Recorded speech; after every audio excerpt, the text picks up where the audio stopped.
Hey guys, real quick here, we're going to turn this into this. My name's Kyle. I converted my shed into now my office, working from home. You have to have the space.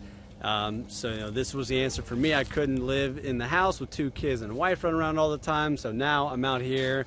I'm about 50 yards from the house, give or take.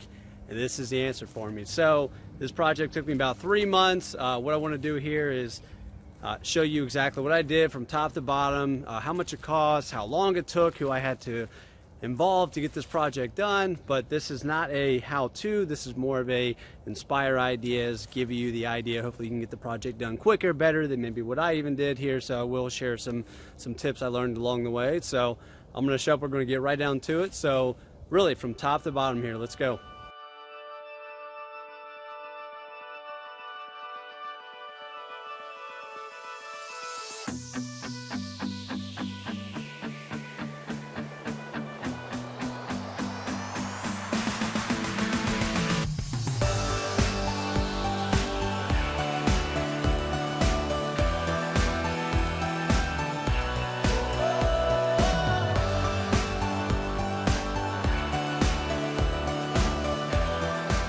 All right, so let's get started and we'll take a step inside. This is it. This was just an old janky shed, now converted into a full-time office. So before you get started, you have to have a plan. So like the screenshot here, put a plan together. It's no use in diving into something, wasting money, wasting time without your plan. Second thing is get it clean. So I power washed everything. After power washing, I sanded these floors. Then I came to the outside. And again, this shed had been here for probably about 5 years. So power washed the entire thing, basically down to the bare wood. And then that's where you can get into the next step here. Primer. So after you take it down to its bare bones here, you got a primer. It's an exterior paint. It was basically bare wood, so primer, and then I went with a black Sherwin-Williams paint. It came out very, very nice. I used their Premier product, which is about $60–70 a gallon, but all in all, it took about 2 coats. So Sherwin-Williams. And outside of the exterior finishing, obviously, the entrance to me was pretty important. Before, it was just this, which is just a ramp running up to it. We'll replace that with about a 5-foot deck on the front. I'll put all the specs outside, but this is really what they call a floating deck. So it's sitting on runners. So literally just put down 2 things of wood going this way, and then put the deck smack down on top of it. So it's just kind of sitting there. So not a whole lot to it. Very easy to do. Costs about $300 in lumber, which is crazy because high lumber prices right now. It's 2021 into 2021. And then yeah, about $300 to put together. And then also things to note on the exterior here is this is a shed. This was just kind of sitting on runners. Again, they were running this way, stone, wood, whatever it was. So insulating from the bottom was my choice. I didn't want to lose the inside look. I didn't want to put something on top of the floor and basically insulate it from the inside. So I decided to shove styrofoam insulation underneath here. There's about 4 channels to go through, so suck the styrofoam in there and then put it on the board at the end, and that's it. And the last thing I'm going to do on the outside here is put a dirt barrier all the way around, so really just kind of insulating it, if you will, from the outside. And then back to the front here, the only other thing on the exterior is the lighting. These lights, I think they're about $50 from Amazon. Bang, bang. And then you have a motion light as well. And we'll go on to the next phase here. Being the old electricity, very, very important for anyone who needs to have a home office. So it all starts with this. So what we have out here, we have a 14 gauge wire running to 2 circuits.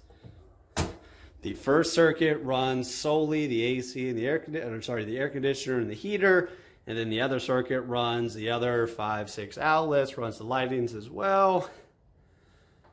And there you go. For the outlets here, I went with, these are Lutron, and then I think a Leviton. All the links, everything will be in the bio here at the end, so keep that in mind. First thing is, not a good video, but you got a dimmer switch here. And then on the outside, this is actually a smart switch that controls the exterior light, so you can hook it up to your phone. The thought process here was that, hey, I got a long trek here, let me turn it on from the inside the house so I can see where I'm walking in the middle of the night, or vice versa. The outlets, they're all just your generic outlets. The only caveat to that is that the one that's hooked up to the AC, this is a 20 amp outlet, everything else 15 amp outlets. This is where, having that plan drawn ahead of time right here, having that plan ready ahead of time makes this much easier. So your electrician will want to know kind of what you have in mind, have the plan there, and that'll do good.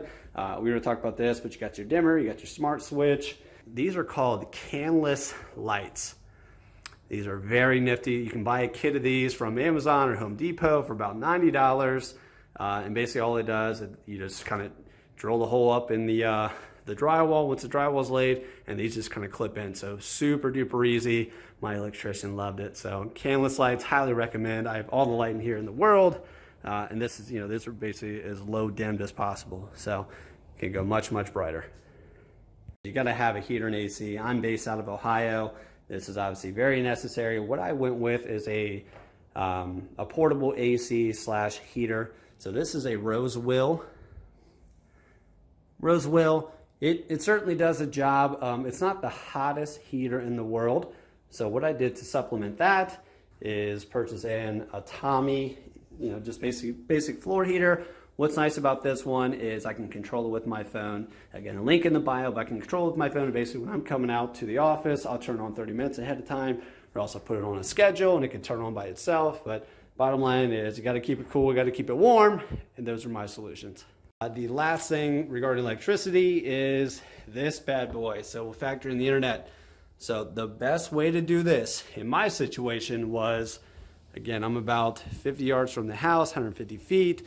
The router's kind of in the center of the house. What I did is I ran a Cat 6 cord from the house through the conduit, which I skipped over here, but the conduit runs up into the shed and basically pops out there, goes into the router. This is an ASUS router, but it's in a wireless access point mode. I didn't even know that was a thing, but basically if you connect the router to a router through an Ethernet cord, it just extends your wireless range. So I have wireless out here in the entire shed. This was a much better option than paying for another line from Spectrum in my situation.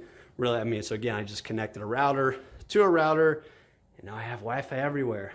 The last thing on the electric was the conduit, the actual burying of the line. So if you notice here, bang, bang, bang, bang, bang, bang, bang, bang. Lots of trees, lots of roots. You can do this really one of two ways. You can get out here with hand and dig yourself a little trench, or you could take the easier route, have an excavating company come out. The guy came out with the digger. He dug basically a straight line all the way to the house, and that took him like an hour of time, which would have taken me about a week. And I'll show you just real quick here how it connects to the house. So there you go. So you got the conduit shooting out of the ground there, running all the way to the shed, runs under the house. There's the box. That's where the internet splits off, goes inside, and then you basically run it, boom, right into the box. So about right here is the electric box on the inside with the other breakers. All right, the next bit here we'll talk about is the doors and the windows. Very important. So, before these doors went in, these were just your old traditional, basically plywood sheet doors, and these are legit French doors. So the doors themselves cost about $1,000, which I believe you can just get from Home Depot. One thing to know with these doors is these are full-size doors. When you start looking at getting custom doors, it really increases the price. So the issue I ran into is that these doors are, let's call it 80 inches, something close to. You'd notice we had to basically cut a notch here. So that we basically raised the roof here, but that was in order to make sure there was enough clearance for the doors. So that worked out great. I actually kind of looked that I kind of liked the look that it gave in the end here, but that was the sacrifice to, you know, spending much more money to get a smaller door. So those are the doors. I paid a contractor basically come in and install these.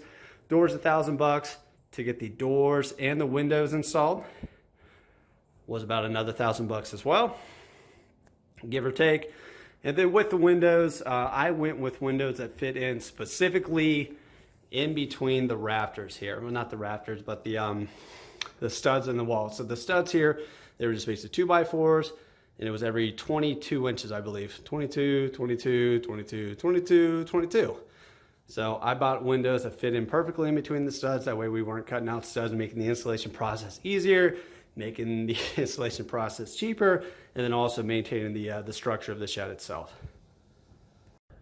All right, this next bit here, this was almost the piece that almost kind of canned this entire project. That was the drywall. So the drywall, I mean, it's not a big building. This is a 12 by 14 shed converted into an office. And what it came down to is I purchased 20 sheets of drywall. That was enough to get the job done, but I have no idea how to hang drywall. I mean, you know, no idea.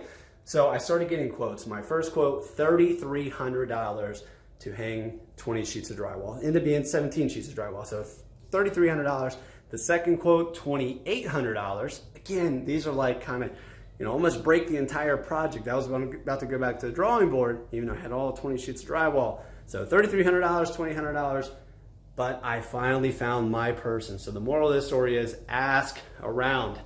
My person who came and did this job, beautiful drywall job, did the entire thing for $600. So very important, ask around, that's it. But the drywall, I personally put up the insulation. I'll put again the links in the bio here, but I think it's R13 or something in the walls, and then up in the attic, I guess if you will, call it the ceiling. I think it's R30 insulation. So it was very important to me to make sure this is very well insulated. So I spent a lot of time doing the insulation. And then after the installation's up, obviously the drywall guy came in and knocked it out. Again, $600, and it took him, you know, a little over about 8 hours to do the job. So ask around. Flooring, this is quite the dilemma. To me, it's once you set the flooring, you can't go back. So what I decided to do is sand it down completely bare. All it is bare floor. I put some Minwax conditioner on it, basically what you would put like outside on a deck, but that just maintains the natural look and feel. The issue that I've run into is that it attracts dirt, obviously. Dirty. A lot of it I'll attribute to the mess in my yard, but still, you got a lot of dirt, it kind of builds up. So my plan actually is I'll be putting down stain from Sherwin-Williams, just black stain, so my entire floor will be black. But before I lay down anything on the floors, again, I cleaned them very well with power washing, and then I actually sanded them as well.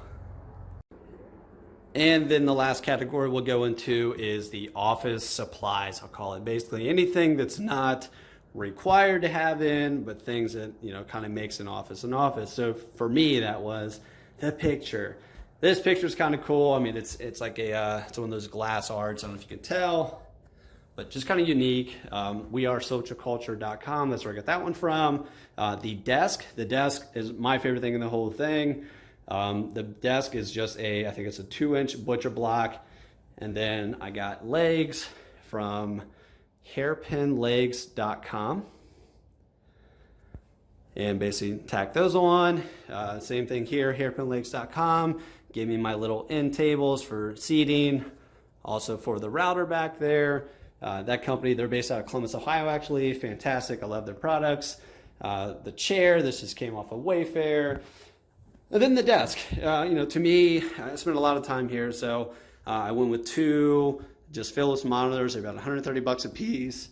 You know, the podcasting equipment, not the point of this video, but again, the podcasting equipment, this is a Audio Technica, and then it's run with a Solo. I can't think what the thing is called, but it's a Solo. And this part's actually kind of cool. So, you know, wire control up here, you know, looks pretty good. I got one thing hanging down there. So what I did is I purchased a couple things off of Etsy. So right here, I'll put my laptops in. This is Trella 3D prints. I'll put again the link in the bio. And then all the wires. So these are just, I guess, kind of, I don't know, wire casings, I guess. I purchased them off of Amazon. And you'll see I've got a lot going on down here. But then we look back, this is, again, that's the Focusrite Solo. And then there's actually my laptop dock. And then I've got my power strip basically bolted to the bottom. So wire control, all done with, again, Trella 3D prints, the Amazon purchase for the wire containers, and then really having a nice good power strip. So that's the desk. Back here, this is just a regular 2x6, but these brackets, again, these came from hairpinlegs.com. Just kind of, I don't know, kind of cool looking brackets, I suppose. And then let's see here, we got also, this is an Etsy Finest, I'll put the link, but it is your code racks. That's where I hang my laptops, obviously codes. All right, guys, that's it. Like I said, I want to keep this short and sweet and to the point for you all. Kind of running out of daylight too. So, again, this was not a how-to video. This is more of just idea building video for you all. Make your project a little bit faster, make it a little bit maybe cheaper, whatever it is. Make sure you get it done correctly. So this is what I did. Hopefully it helps you. Again, everything is linked in the bio below, so definitely check out the notes. Do me a favor, please do subscribe. That means a lot to me. I'll keep these videos coming. This whole project costs about $9,400, and that does not include the price of the shed. So that's labor, that's materials. If you take out the things like the desk and the heater and stuff like that, stuff on the inside, I'll call them the office supplies. Remove $1,200 from that. So then you're looking at about $8,200 to take, a work from home shed and make it yours. So again, thank you. I'll be quiet now. Y'all enjoy. See ya.